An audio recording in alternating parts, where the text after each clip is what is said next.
Alors moi je suis Renaud Lemaire, l'auteur de Dreamland, une série manga qui est éditée chez Pika Édition depuis 2006. On a fêté les 20 ans. Et je me suis tourné naturellement vers le format manga que j'ai découvert quand j'avais 15 ans. On est dans les années 90, Dragon Ball est là à la télé. Et puis en fait je faisais des BD, je fais de la BD depuis que j'ai 7 ans. Depuis que je suis tout petit, je raconte mes histoires. Jusqu'à 7 ans, jusqu'à 15 ans, c'était des formats franco-belges, à fond Petit Spirou, à fond Astérix. Puis un jour, je découvre un tome japonais de Dragon Ball, le tome 35, je m'en souviens. Et c'est là, toi, quand tu es un raconteur d'histoire, que tu fais plein de cases et des bulles, tu dis mais c'est quoi ce format pour raconter de l'histoire en 200 pages?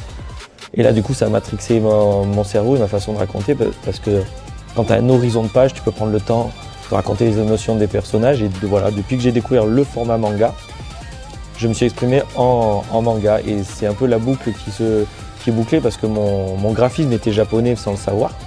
Donc c'est pour ça qu'on arrive avec ces auteurs de mon âge, tu vois, la quarantaine aujourd'hui, où on a un style un peu hybride manga et on fait du manga et on lance le manga à la française par ma génération.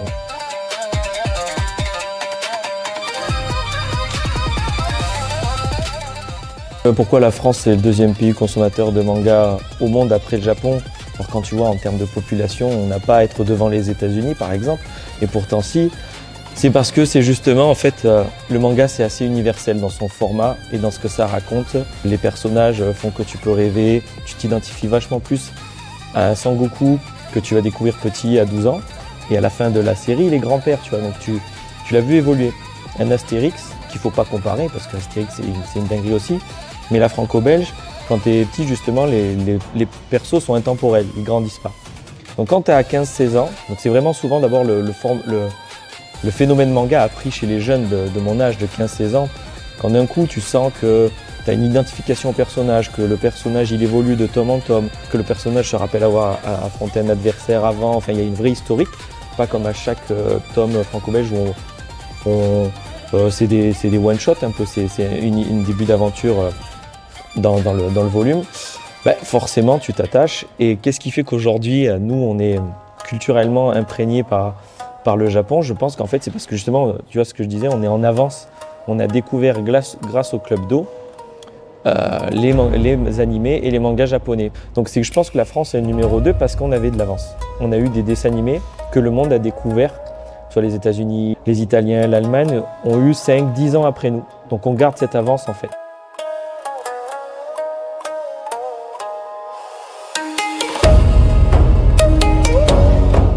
On avait déjà ce système de prépublication, le Japon l'a pas inventé, c'est sa façon de faire, mais ça fait partie de la culture française, avec des magazines comme Pilote et tout, tu avais tes pages de Spirou dedans, donc il y avait aussi déjà un petit terroir de lecteurs déjà prêts, et je pense qu'en France déjà de base, on est le lecteur le plus curieux du monde. Il suffit de se balader dans une librairie, tu vas voir du comics, de l'indé, du manga, de la franco-belge.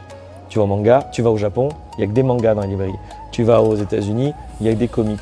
En France, tu regardes la diversité de livres, fait que si c'est donné accès, ça veut dire que le public est là. Et donc moi je le pense, à avoir arpenté un peu tous les pays, le public français est le plus curieux du monde en termes de BD.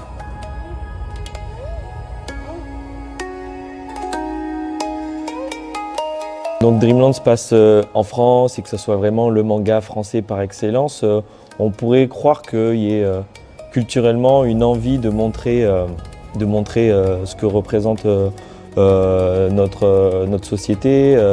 Mais en vrai, je fais exactement ce que fait un japonais quand il est mangaka. Quand tu regardes et quand on lit les mangas japonais, les lycéens sont en uniforme. Et c'est marrant que la France se soit approprié ces codes, alors que ce n'est pas les nôtres.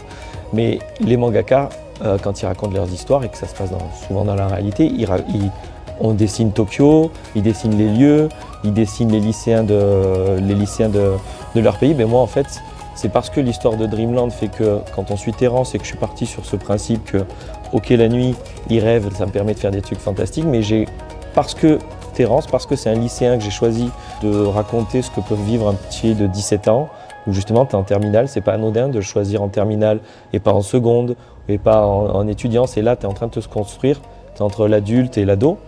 Donc du moment que tu ancres, que tu vas créer ce personnage, et que bon, il va pas avoir de pouvoir dans la vie de tous les jours, ça va être Dreamland va avoir un récit très concret, très réaliste.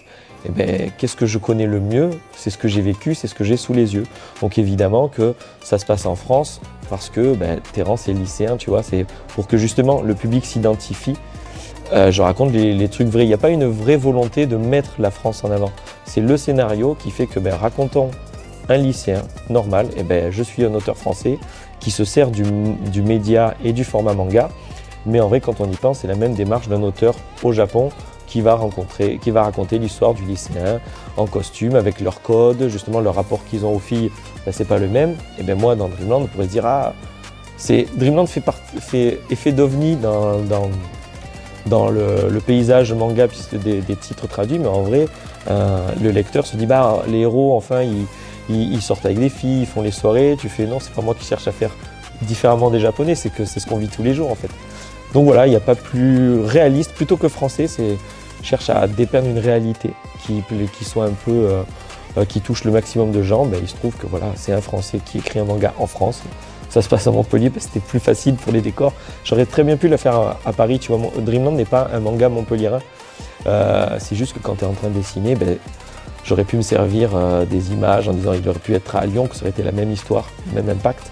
Mais c'est que plutôt que de me dire comment est la rue de Lyon de tel lycée, là au moins je prenais mon vélo, j'allais faire mes photos et je l'avais de la docu.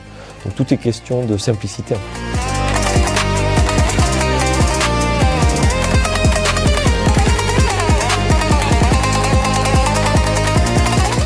Oui, la France a développé une culture manga propre à elle-même de par son lecteur, qui est souvent au début assez jeune, les 15-16 ans. Et je le vois en faisant beaucoup de festoches manga, estampillés Japan, machin, Japan-si, et en étant allé au Japon.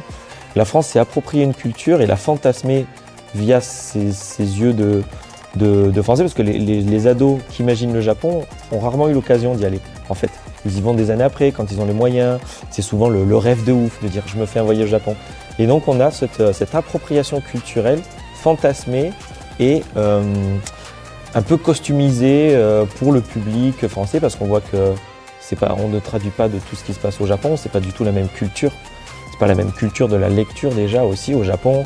Toutes les séries sont dans la magazine de prépublication, il y a tout ce qui fait, il y a un animé, il y a tout ça, il y a toute une grosse machine.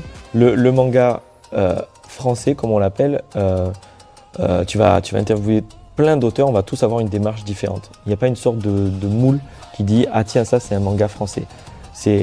Chacun va avoir ses influences, ses envies de raconter. Tu as des auteurs qui vont décider de raconter un univers dans la fantasy, donc ils ne vont pas mettre la France en avant. Donc moi j'ai l'impression que, ce qui vient du Japon aussi, mais en France aussi, on aime bien les cases, tu vois. Au Japon c'est très très codifié, shonen, seinen, shoujo, on s'est approprié, donc ça aussi c'est marrant. Moi aussi ça me fait rire quand il y a des lecteurs, ils me font « Ah, Dreamland, c'est un isekai ». Puis je sais pas de quoi tu parles, je comprends pas le mot. Alors j'ai appris, mais c'est oui, d'accord, oui, c'est deux univers. Donc tu vois, c'est ça, c'est marrant. Il y a des termes qui se mélangent. Et je trouve qu'aujourd'hui, manga français, c'est nous mettre dans une case encore plus niche, tu vois. Parce que les lecteurs sont en mode « Le manga, c'est japonais ». Donc déjà, si tu estampilles français, il y a déjà ce côté, c'est du sous-manga. Avant même de l'avoir ouvert, tu vois. Et ça, je peux te le dire parce que je l'ai vécu. Et 20 ans après, on est encore dans ces préjugés, clairement. Donc c'est vrai que moi, si on devait philosopher ou dire quoi pour le manga français, c'est déjà, appelons-le un manga. Moi, Dreamland, j'ai toujours dit, c'est mon manga, c'est un manga. Qu'il y ait un auteur français derrière, qu'on cherche Wikipédia sa nationalité, il n'y a pas de souci. Hein. Mais le format, et d'ailleurs c'est marrant, Dreamland est publié au Japon, j'ai rencontré mon public japonais, pour eux, c'est un manga. Ils étaient très étonnés des mœurs français, c'était le côté exotique qui leur a plu. Mais pour eux, je fais le même taf.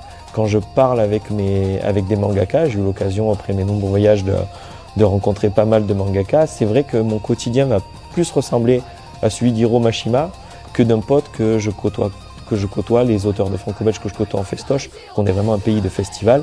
Et donc, je vois que quand on raconte nos quotidiens, nos rapports à la page, nos rapports à la production, à la quantité qu'il faut abattre, au rythme, tu peux pas sortir un tome en un an quand tu es français et que tu veux faire du manga, puisque tous les blockbusters, tous les titres traduits, on est à 2-3 titres par an. Toi, en tant que français, si tu en sors un par an, c'est déjà énorme parce que 200 pages en étant français, c'est beaucoup, mais c'est pas assez pour le public.